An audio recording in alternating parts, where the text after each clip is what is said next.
I wanted to do a quick reading update. I have honestly read a good bit since the last time that we spoke. I started a new job recently, and so everything has been kind of busy. I'm trying to figure out what my new filming schedule looks like, but I definitely still want to prioritize it because it's something that I really enjoy. And so yeah, we'll figure out what that looks like, but I wanted to do a little reading update, some things that I've read since we last spoke. So a couple of the things that I was currently reading during the last check-in was the second book in the Howl's Moving Castle series, Castle in the Air. And honestly, I enjoyed it. I was listening to an audiobook. I enjoyed it. I thought the storytelling was wonderful, but it just wasn't Howl's Moving Castle. It was not the first book. There are some characters that you see in the second book from the first, but it is not with them at the center. And I think honestly, a lot of the time I was just missing Sophie and Howl. So I enjoyed it, but I do think I would have enjoyed it more if it would have just been an extension of Sophie and Howl and everything that they're up to. So I enjoyed that, finished it.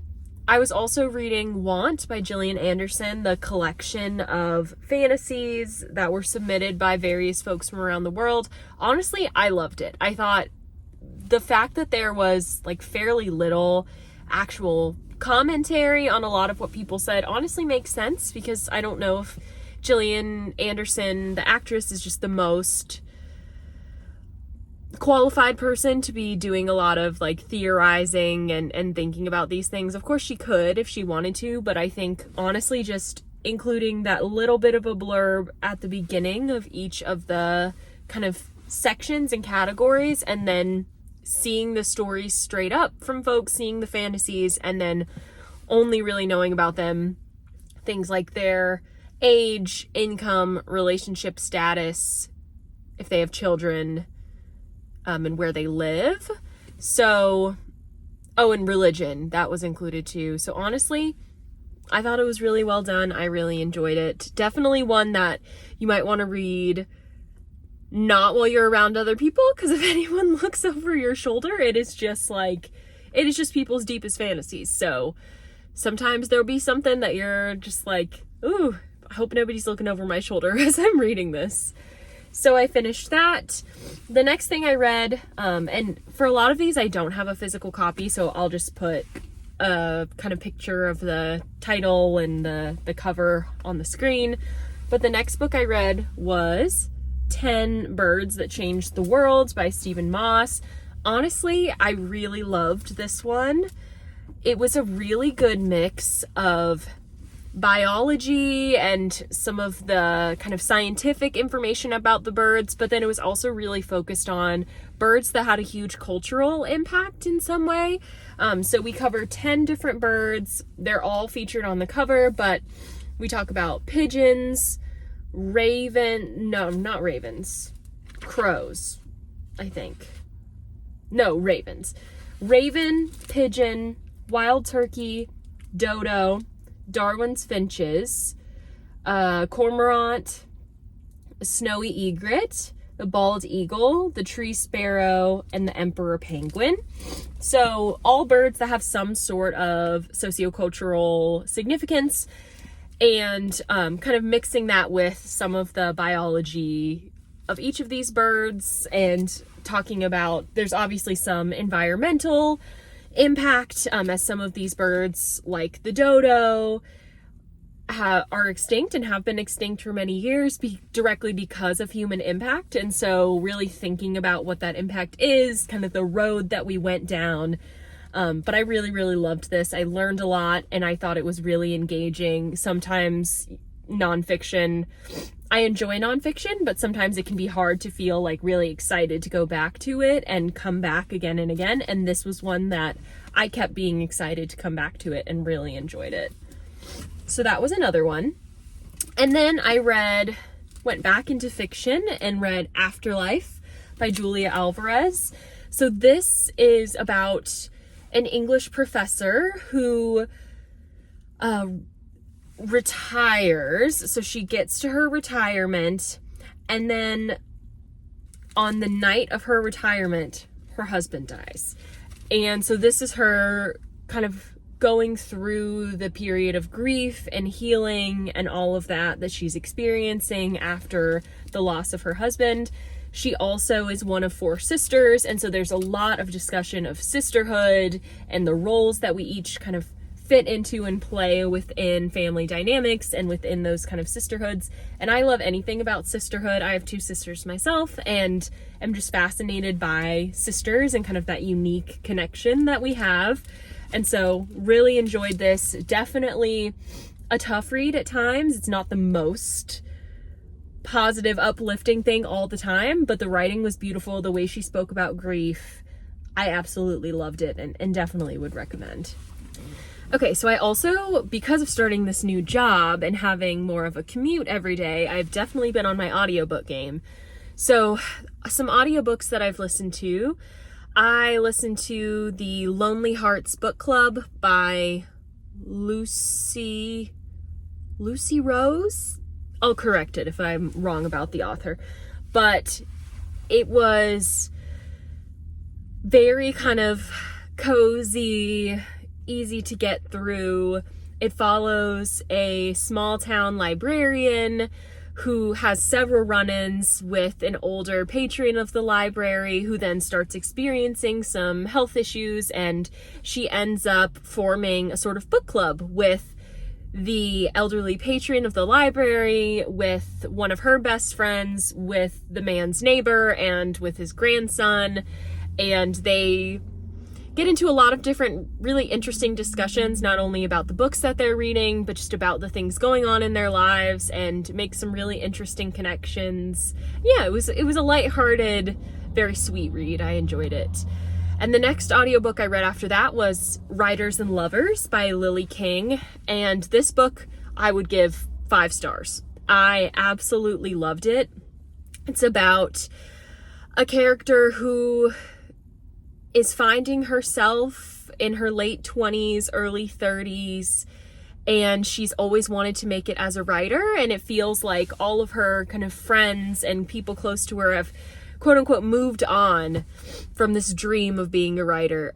But so Casey, our character, is trying to make it as a writer. She's writing her book. She's working as a server in a high-end restaurant in the Boston, Cambridge area. I lived in that area for a while, and so I know a lot of the places she's talking about, and I really enjoyed the setting that she built. Takes place in the 90s, and as she's writing, as she's figuring all of this out, she's also dealing with the death of her mother, working through all of those complicated emotions. And there are also a couple different lovers that she's kind of working between, and kind of figuring out where she really sees herself and if it's with either one of these lovers. So I absolutely loved the writing. I thought it was beautiful. The way that she talks about her mother, the way that she talks about writing. And I honestly really loved the passages where she's working in the restaurant and like the sort of system that's happening and how she's managing multiple things at once and handling all of her tables and like the relationships happening between the staff. I honestly really loved those sections too. So I would definitely recommend Writers and Lovers by Lily King. This was my first that I'd read by her, but I definitely plan on reading some more. And then the other audiobook that I finished recently that was short was Small Things Like These by Claire Keegan. This is set in Ireland. This is Irish litfic. It's fairly short. It's set around Christmas time, following a man as he...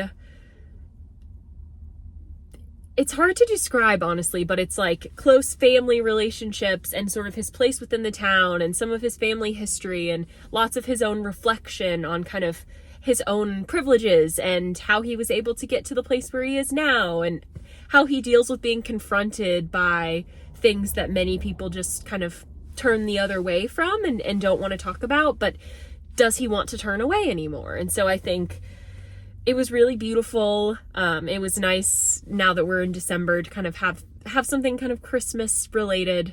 So I really enjoyed that. And then the other physical book that I've read recently is Good Material by Dolly Alderton. I had previously read Everything I Know About Love by Dolly Alderton, and I absolutely loved it. I thought it was a book that honestly, if you're a woman in your 20s, I would highly recommend reading. But I hadn't read any of Dolly's fiction, so I decided to pick up good material. I really loved it. This is from the perspective of a man named Andy, who's in his mid-30s, who just experienced a major breakup with the person that he thought was really going to be the one. And it's him sort of working through all of the sort of crazed, unwell feelings and impulses after a breakup like this. So it's mainly from his perspective, and then we get a little bit of hers at the very end. I thought it was well done. I thought it was funny. I thought the way that she described grief around relationships was so real, and I really enjoyed it.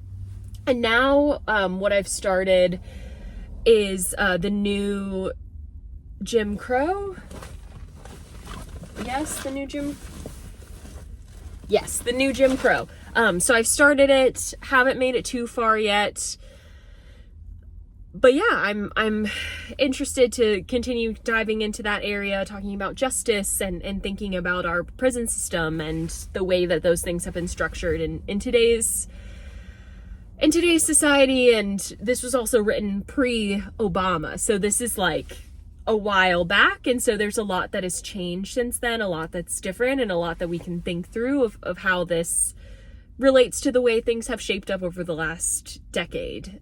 So very interesting, excited to get more into that. I need to pick what my next audiobook's going to be. Something probably, I've been feeling very like cozy fiction for my audiobooks, so probably something like that, maybe something Christmas related to try and get into the spirit. But been doing a lot of reading, and hopefully I'll have another good update for you soon. Hey y'all, I just wanted to share our crochet update. The blanket is finished. There's some Christmas decor we're putting up at this point. Little Miss Pesto loves the blanket.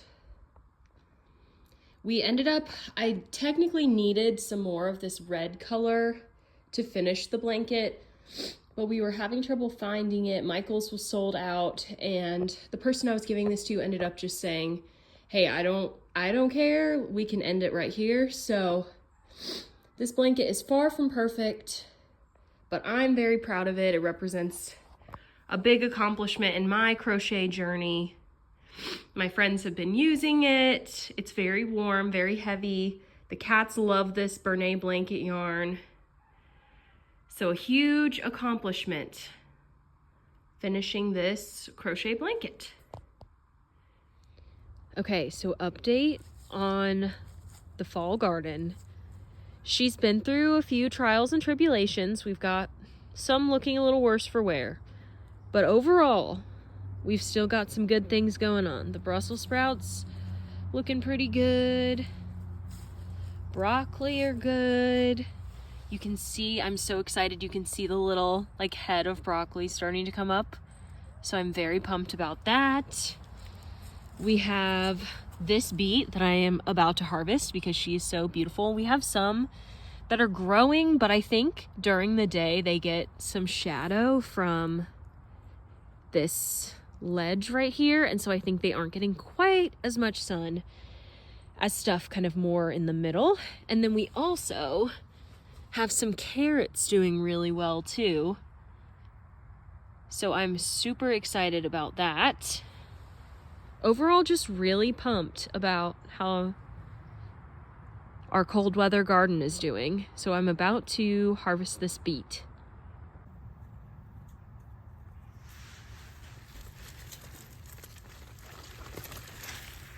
Whoa! All that for that. But she's beautiful.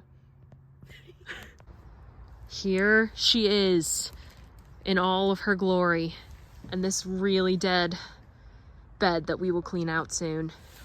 But look at her, our first beet.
you.